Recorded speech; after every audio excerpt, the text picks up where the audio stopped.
and shadow and rippling water. But to an angler, it is a community of many forms of life, all centering, in his mind at least, on the most beautiful and aggressive of freshwater fish, the trout. In this stream, there is a pool where a certain rainbow trout lives, a 6-pound rainbow that rose to one of the flies I drifted across her feeding area. I beached the exhausted fish and sat on the bank to admire my catch. My thoughts turned to the hazards of a trout's existence and the instinct for survival that until now had protected this trout during her long life. A life that began early one spring upstream somewhere, perhaps in the lee of a sunken log where oxygen-rich water rushed over clean gravel. There, two trout began the annual ritual of courtship.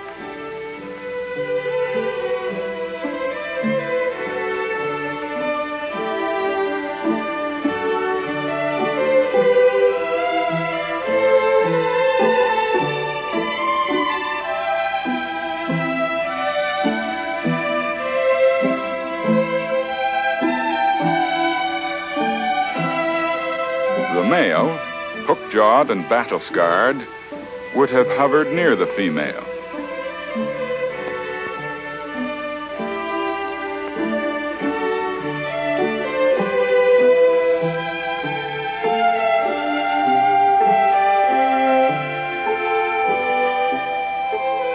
At first, she would ignore him until she satisfied her instinctive urge to make a nest for her eggs. How many years and how many narrow escapes, I asked myself, since this trout first darted with the others to hide in the weedy shallows.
One by one, they disappear.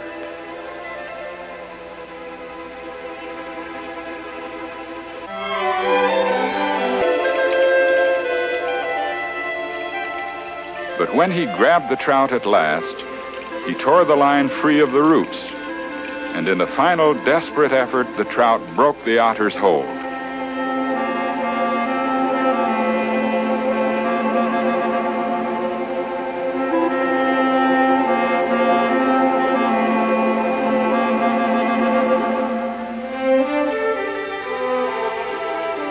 And she got away.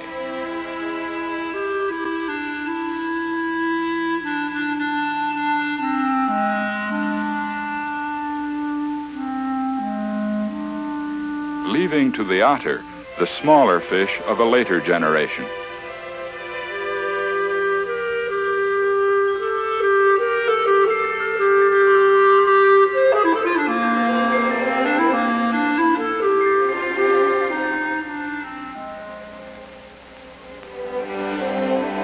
In a short time, the hook worked out of the trout's lip, but the experience was not forgotten.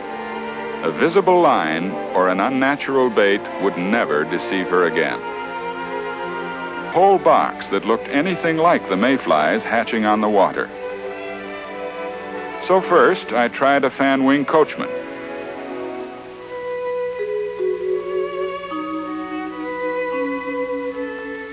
Then I tied on a goofus bug.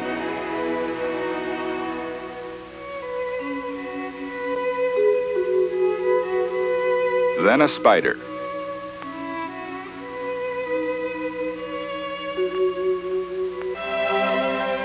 Half a dozen flies later, I hadn't had a rise.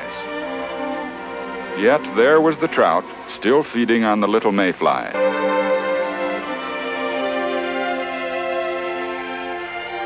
I clamped a number 12 hook in my fly tying vise and tied on a wisp of hackle for the tail.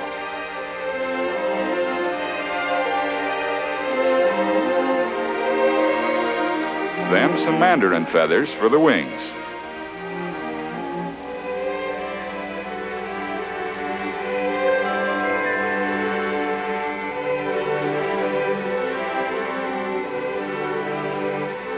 I finished the fly with several turns of yarn and tied it off.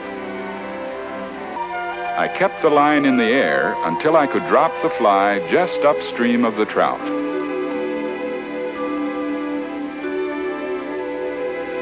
It was the right fly in the right place.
I don't know how long I sat there, reflecting on the way of a trout.